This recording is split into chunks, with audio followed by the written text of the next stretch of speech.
Hi, in this lesson, we're going to look at how functions can be used inside our programs to make them more efficient and easier to read.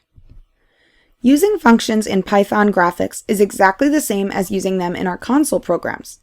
To define a function, we use the keyword def and write the function name and any parameters followed by a colon. Indented inside, we list all of the actions we want that function to complete and can use the parameter names to control different commands in our function, such as the color variable being used here to control the fill color of the circle we're drawing. To call our function, we simply write the function name and enter needed parameters inside parentheses. We can call our functions as many times as we'd like to add multiple shapes to our canvas. Let's take a look at an example to see this in action. We're going to complete this exercise where we're being asked to draw balloons to the screen using a function. The center and color of each balloon should be given to the function as parameters, and the dimensions of the balloons should follow the constants laid out. Before we get to writing our program, let's take a minute to plan. Let's first take a look at the oval of the balloon. We'll need to find our coordinates for the top left and bottom right corners of the oval with the center of the circle given to us through parameters. To find the x-coordinate of the top corner of our oval, we would start with the x-coordinate given as a parameter and subtract half of the width of the oval. To find the y-coordinate of the top corner of our oval, we would start with the y-coordinate given as a parameter and subtract half the height of the oval. To find the x and y coordinates of the bottom corner of our oval, we would just add half the height and width of the balloon to the x and y coordinates given as parameters. For the balloon tie, we can use the create polygon command to note the 3 points of the triangle we need to create. Let's zoom in so we can figure out the coordinates for this shape. The x-coordinate for the top point of the triangle is just the center x value given by the user. The y-coordinate for the top point of the triangle is the same as the bottom corner of our oval, so we'll use center y plus balloon height divided by 2.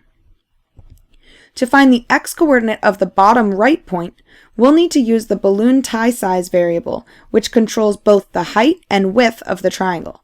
To get that x-coordinate, we start with the center x that the user has given and add half of the balloon tie size variable because we're starting in the center of the triangle. For the y variable, we'll need to start with the center y given from the user and add half the balloon height, which gets to the top of the triangle. Then we need to also add the full value of the balloon tie size variable to get all the way to the bottom of the triangle. For the final point in our triangle, we'll need to start with the x value of the balloon center and subtract half of the balloon tie size variable. And the y value of this point will be the exact same as it was in the previous point. Now let's go to the editor. Our program is starting where we have our constant values all given, and all of those variables that we calculated previously are saved into different names that correspond with the x or y point that they hold.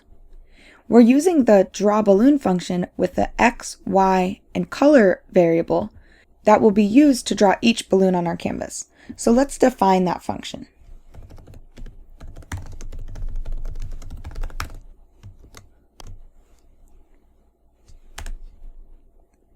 Indented inside, we want to use the oval top x, top y, bottom x, and bottom y points that we had previously calculated. So we'll write screen create oval.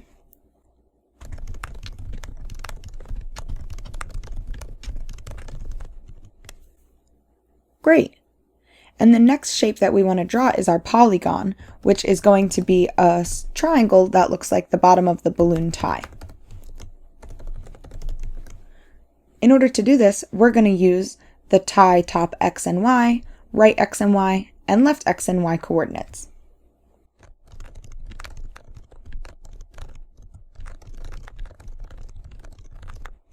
Let's see how this looks. Now this is something you might run into, and it deals with namespaces. This center x variable isn't introduced until it's written as a parameter in the drawBalloon function. So instead of having all the variables at the top, let's move all of these variables to exist not at the beginning of our code, but inside of our function. We need to make sure that they're indented, and now this center X will be used inside our oval top X variable, and it will understand that we want to use that value 100, 200, or 300 depending on the call of the function. Great. Now we just want to make sure that those actual color values that are being given are being applied to each balloon. So inside the oval, I want to fill my oval with the color value, and I want the outline either to be the color or an empty space. And I want to make sure that all of that exists for my tie as well. Let's see how that looks.